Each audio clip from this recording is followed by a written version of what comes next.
घर में खुशहाली लाने के 21 सरल उपाय। अगर इन उपायों को अपने जीवन में अपनाते हैं तो कहते हैं कि घर में खुशहाली और सुख समृद्धि बहुत जल्दी आती है। सुबह उठकर सबसे पहले घर की मालकिन अगर एक तांबे के लोटे से पवित्र पानी से घर के मुख्य द्वार पर जल के छींटे डालती है तो घर में लक्ष्मी देवी के आने का रास्ता खुल जाता है। अगर आप चाहते हैं कि घर में खुशियां बनी रहें, तो घर की उत्तर पूर्व दिशा में ब्रह्मा देव का वास होता है, इसलिए इस दिशा में पूजा घर रखें और मंदिर में देवी देवताओं का मुख पूर्व की दिशा में रखें। सुबह और शाम पूजा घर और मुख्य द्वार पर दीपक जरूर जलाएं। सुबह और शाम घर के मंदिर में पूजा और आरती जरूर करें। घर में कभी भी झाड़ू को खड़ा करके नहीं रखें, उसे पैर न लगाएं और न ही उसके ऊपर से गुजरें, अन्यथा घर में बरकत की कमी हो जाती है। झाड़ू हमेशा छिपाकर रखना चाहिए। सप्ताह में एक बार समुद्री नमक या सेंधा नमक से घर में पोछा लगाएं। इससे नकारात्मक ऊर्जा दूर होती है। पूजा घर में अगर कोई प्रतिष्ठित मूर्ति है तो उसकी पूजा हर रोज निश्चित रूप से हो, ऐसी व्यवस्था करें। घर के मुख्य द्वार पर दाईं तरफ स्वास्तिक बनाएं। घर में कभी भी जाले न लगने दें, वरना भाग्य और कर्म पर जाले लगने लगते हैं और जीवन में बाधा आती है। महीने में 2 बार घर में गाय का उपला जलाकर उस पर लोबान, नीम के पत्ते, कपूर, लौंग और गुग्गल आदि की धूनी देने से घर में ऊपरी हवा का बचाव रहता है और बीमारियां दूर होती है। पहली रोटी गाय के लिए निकालें, इससे देवता प्रसन्न होते हैं और पितरों को शांति मिलती है। पूजा घर के ईशान कोण में हमेशा जल का कलश भरकर रखें। आरती, दीप, पूजा, अग्नि जैसे पवित्रता के प्रतीक साधनों को फूंक मारकर न बुझाएं। मंदिर में धूप, अगरबत्ती, हवन सामग्री दक्षिण पूर्व में रखें। अगर पढ़ाई में मन नहीं लग रहा हो या आपसी रिश्तों में मनमुटाव बहुत ज्यादा बढ़ गया है तो इसका मतलब मंगल ग्रह कमजोर है। इसके लिए शनिवार को सुंदरकांड का पाठ करें। जिन लोगों की कुंडली में राहु दोष होता है उन्हें उत्तर पश्चिम दिशा में मोर पंख रखना चाहिए, इससे राहु का दोष कम होता है। हर अमावस्या के दिन घर की अच्छी तरह से सफाई करें और बेकार सामान को घर से बाहर निकालें। साफ और पवित्र जगह पर कच्ची लस्सी का छींटा देकर धूप बत्ती जलाएं। वास्तु शास्त्र के अनुसार घर का ईशान कोण सबसे ज्यादा पवित्र और सकारात्मक फल देने वाला हिस्सा होता है। इस कोने में देवी देवताओं का वास होता है। इस कारण से जीवन में तरक्की और सफलता पाने के लिए हमेशा इस स्थान को हल्का और साफ सुथरा रखें। घर के नैऋत्य कोण यानी दक्षिण पश्चिम कोने में एक लाल बल्ब जलाकर रखें और उसे हमेशा जलता रखें। घर में पैसा, सोना और बेशकीमती सामान रखने वाली अलमारी का मुख उत्तर की तरफ रखें। ऐसा करने से घर में लक्ष्मी बढ़ती है और धन टिकता है। हर रात जब परिवार के सभी सदस्य खाना खा लें तो रसोई की सफाई करने के बाद चांदी की छोटी कटोरी में कपूर जलाकर रसोई में दिखाएं। ऐसा करने से अन्न और धन में बरकत बनी रहती है। पति पत्नी में प्रेम बढ़ाने के लिए शयन कक्ष में कपूर जलाएं। यदि पति पत्नी में अक्सर तनाव की स्थिति बनी रहती है तो रात को सोने से पहले शयन कक्ष में कपूर जलाकर दिखाएं। इससे सकारात्मकता का प्रभाव बढ़ता है।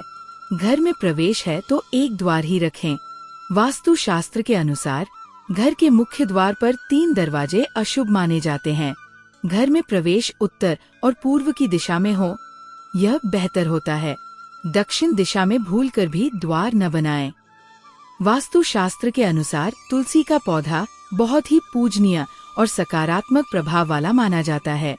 तुलसी के पौधे में कई प्रकार के औषधीय गुण भी मौजूद होते हैं। जिन घरों में तुलसी का पौधा उत्तर दिशा में होता है वहाँ पर हमेशा खुशहाली, तरक्की और सकारात्मकता बनी रहती है। कहते हैं कि माता लक्ष्मी को साफ सफाई पसंद होती है। उनकी कृपा पाने के लिए घर के मुख्य दरवाजे को साफ रखें। घर के बाहर गंदगी होने पर नकारात्मकता बढ़ती है। घर की उत्तर दिशा में मनी प्लांट लगाना लाभदायक होता है। इसके लिए हरे रंग के गमले का उपयोग करें। शाम के समय पूजा करते समय सरसों के तेल का दीपक जलाएं और उसमें 2 लौंग डाल दें। यह दीपक प्रवेश द्वार के दोनों ओर या एक तरफ जलाया जा सकता है। ऐसा करने से देवी देवताओं और पितरों का आशीर्वाद प्राप्त होता है। घर में जब भी रोटी बनाएं तो तवा गर्म होने के बाद उसमें थोड़ा दूध छिड़के। ऐसा करने से हर तरह के दोष से मुक्ति मिलती है। पहली रोटी गाय को खिलाएं। इस रोटी में थोड़ा सा गुड़ या चीनी रख सकते हैं। ज्योतिष शास्त्र के अनुसार सूर्यास्त के समय या बाद में झाड़ू नहीं लगाना चाहिए। ऐसा करने से लक्ष्मी घर से चली जाती है और दरिद्रता का वास हो जाता है। वास्तु शास्त्र के अनुसार घर का रसोई घर दक्षिण पूर्व दिशा में होना चाहिए। किचन की दीवारों पर हल्के नारंगी और गुलाबी रंग करें, जबकि ड्राइंग रूम और काम करने का स्थान उत्तर दिशा में होना चाहिए। उत्तर दिशा में डस्टबिन, वॉशिंग मशीन, झाड़ू और इलेक्ट्रॉनिक उपकरण न रखें। ऐसा करने से धन की हानि होती है। घर के बाहर उत्तर दिशा में कांटेदार पौधे न लगाएं। साथ ही घर में बेर, केला और अनार के पेड़ भी न लगाएं। वास्तु शास्त्र में बिना वजह पानी का टपकना धन हानि की ओर संकेत करता है। जिन घरों में नल का पानी टपकता है वहां पर समृद्धि अधिक समय तक नहीं टिकती। अलमारी में कपड़े और सामान फैलाकर न रखें। ऐसा करना घर में कलह और रिश्तों में अनबन का कारण बन सकता है। घर से किसी कार्य या यात्रा के लिए निकलते समय पहले विपरीत दिशा में 4 पग जाएं, फिर कार्य या यात्रा पर निकलें। ऐसा करने से यात्रा सफल होगी। टूटा हुआ शीशा घर में न रखें। इससे घर में नकारात्मकता आती है और कलह होने की संभावना रहती है। बेडरूम में जूते चप्पल न रखें। बेडरूम में जूते चप्पल रखने से बीमारियां घर में आती है, इसलिए भूलकर भी अपने बेडरूम में जूते चप्पल न रखें। घर में पश्चिम की ओर जूते चप्पल रख सकते हैं। कांटेदार पौधे न रखें। वास्तु के अनुसार घर में कांटेदार पौधे रखने से बीमारियों का वास होता है। यदि आपके घर में कोई कांटेदार पौधा है तो उसे हटा दें। दोस्तों, आज के सुझाव यही समाप्त होते हैं। यदि हमारे द्वारा दी गई वास्तु और शास्त्रों के अनुसार जानकारी आपको अच्छी लगी हो तो इसे लाइक और शेयर जरूर करें।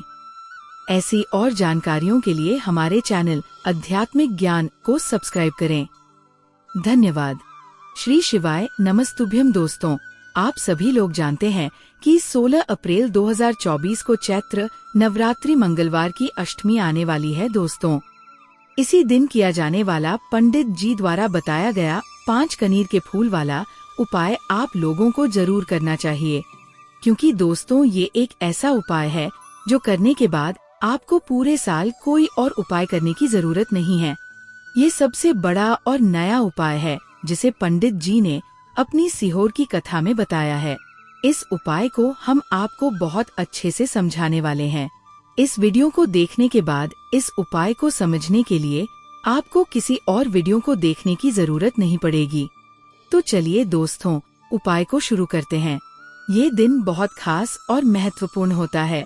बड़े बड़े पूजा पाठ और अनुष्ठानों से जो मनोकामनाएं पूरी नहीं होती हैं, वे चैत्र नवरात्रि की अष्टमी के दिन पूरी हो जाती है।